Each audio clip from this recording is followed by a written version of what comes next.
கிறிஸ்துக்குள் அன்பான தேவனுடைய பிள்ளைகளே, ஆண்டவரும் உலக ரட்சிகரமாகிய இயேசு கிறிஸ்துவின் நாமத்தினாலே இருதயத்தின் ஆழத்திலிருந்து உங்களுக்கு நல்வாழ்த்துக்கள். மார்க் எழுதின சுவிசேஷம் 2ஆம் அதிகாரம் 5வது வசனத்தை வாசித்து இந்த நாளுக்காக நாம் ஜெபிப்போம்.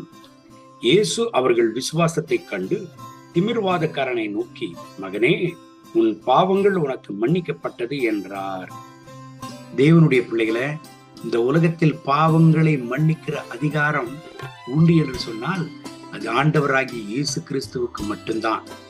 காரணம், நமக்காக இரத்தத்தை சிந்த வந்த தெய்வம் அவர். நம்மை மன்னிப்பதற்காகவே இறங்கி வந்த தேவன் அவர். எங்க ஆண்டவர் பாவங்களை மன்னிக்கணும்? ஒரு மனிதனுடைய வாழ்க்கையில, ஒரு கர்த்தருடைய பிள்ளையினுடைய வாழ்க்கையில ஆண்டவர் என்னை மன்னித்து விட்டார் என்கிற நம்பிக்கை வரவில்லை என்று சொன்னால், விசுவாசத்தோடு மன தைரியத்தோடு இந்த உலகத்தில் வாழ முடியவே முடியாது.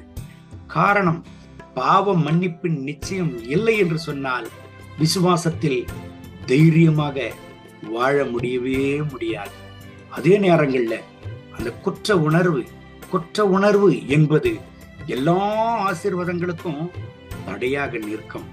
என் அன்பு தேவனுடைய பிள்ளைகளை, ஏசாயா தீர்க்கதரிசன புஸ்தகம் 59ஆம் அதிகாரத்தில் வாசிக்கிற பொழுது, இஸ்ரேல் ஜனங்களை கர்த்தர் கடிந்து கொண்டார். ஆனால் ஏசாயா 60வது அதிகாரத்திற்கு வருகிற பொழுதோ அவர்கள் மேல் மனதுருகி அவர்களை பிரகாசிக்கும்படியாக உற்சாகப்படுத்துகிறார். எனக்கு இருக்கிற கர்த்தருடைய பிள்ளைகளை, இந்த உலகத்தில் இருக்கிற சகல மனுகுலத்தின் பாவத்திற்காக, பாவங்களை மன்னிப்பதற்காக கல்வாரி சிலுவையில கர்த்தராகி இயேசு கிறிஸ்து ரத்தத்தை சிந்தினார். பாவங்களை மன்னிக்கிறதான அதிகாரம் ஆண்டவருக்கு உண்டு.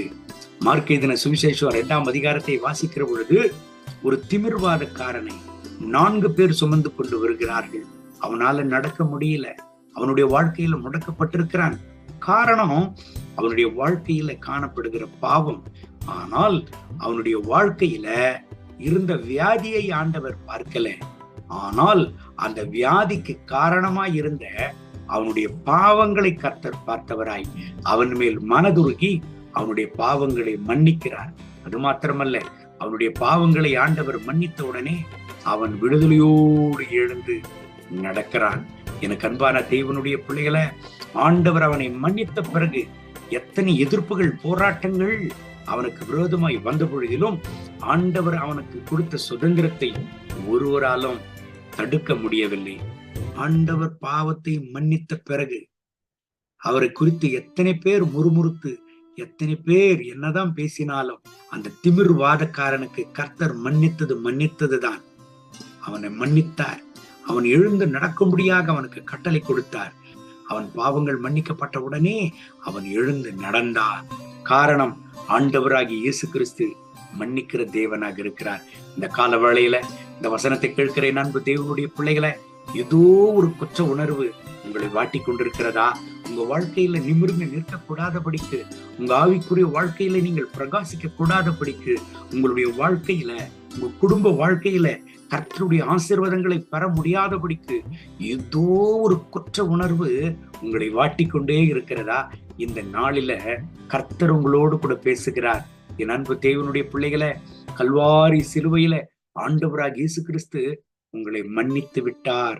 அதை பெற்றுக்கொள்ளுகிறதும் பெற்றுக்கொள்ளாததும் உன்னுடைய கரத்துல தான் இருக்கிறது. ஆண்டவரே, என் பாவங்களை மன்னியும், என் ஆசீர்வாதத்திற்கு தடையா இருக்கிற பாவங்களை மன்னியும், என் குடும்ப நன்மைக்கு தடையா இருக்கிற பாவங்களை மன்னியும் என்று சொல்லி கர்த்தருடைய திருசமூகத்தில் கேட்கிற பொழுது ஆண்டவர் நம்மை மன்னிக்கிற தேவனாக இருக்கிறார். என் அன்பு தேவனுடைய பிள்ளைகளை, அந்த கல்வாரி சிலுவையில் ஆண்டவராக இயேசு கிறிஸ்து தொங்கின பொழுது அவர் பேசின முதலாவது வார்த்தை, பிதாவே, தாங்கள் செய்கிறது என்னதென்று அறியாமல் இருக்கிறார்களே, இவர்களை மன்னியோம் என்று ஆண்டவர் மன்னித்தார். என் அன்பு தேவனுடைய பிள்ளைகளை, பாவம் மன்னிப்பு என்பது ஆசீர்வாதத்தின் முதல் கட்டம். ஒரு மனுஷனுடைய வாழ்க்கையில பாவம் மன்னிப்பின் நிச்சயம் வரவில்லை என்று சொன்னால் வாழ்க்கையில எழும்ப முடியவே முடியாது, பிரகாசிக்க முடியவே முடியாது. நம்முடைய வாழ்க்கையில பாவம் மன்னிப்பை பெற்றுக்கொள்ள வேண்டும். அதே வேளையில் கர்த்தருடைய திருசமூகத்தில் தொடர்ந்து வளர வேண்டும், பிரகாசிக்க வேண்டுமானால் பாவங்களையே குற்றங்களையே சுட்டி காட்டி மடங்கடிக்கிற ஜனங்களோடு கூட சேராமல் இருக்கிறது நல்லது. காரணம், கர்த்தரே பாவங்களை மன்னித்த பிறகு அதை மீண்டும் மீண்டும் திரும்ப குற்ற உணர்வுகளை கொண்டு வந்து எழும்ப செய்ய கூடாமல் செய்கிறது பிசாசின் தந்திரமாக இருக்கிறது. அப்படி செய்கிறவர்கள் பிசாசின் ஆயுதங்களாக இருக்கிறார்கள். ஆகவே தேவனுடைய பிள்ளைகளை, இந்த கால வேளையில எப்பேற்பட்ட குற்ற உணர்வு உங்களை எழும்ப முடியாமல் செய்து கொண்டிருக்கிறது, ஆண்டவருடைய திரு சமூகத்தில் கேட்போமா? ஆண்டவரே, என் பாவங்களை மன்னியும், என் அக்கிரமங்களை மன்னியும். உமக்காக நான் வாழணும், உமக்காக நான் ஜீவிக்கணும், உமக்காக நான் எழும்பணும், உமக்காக நான் பிரகாசிக்கணும். எனக்கு உதவி செய்யும் ஆண்டவரே. ஆண்டவருடைய திரு சமூகத்தில் ஆண்டவரை நோக்கி பார்த்து, ஆண்டவரே என்னை மன்னியும்.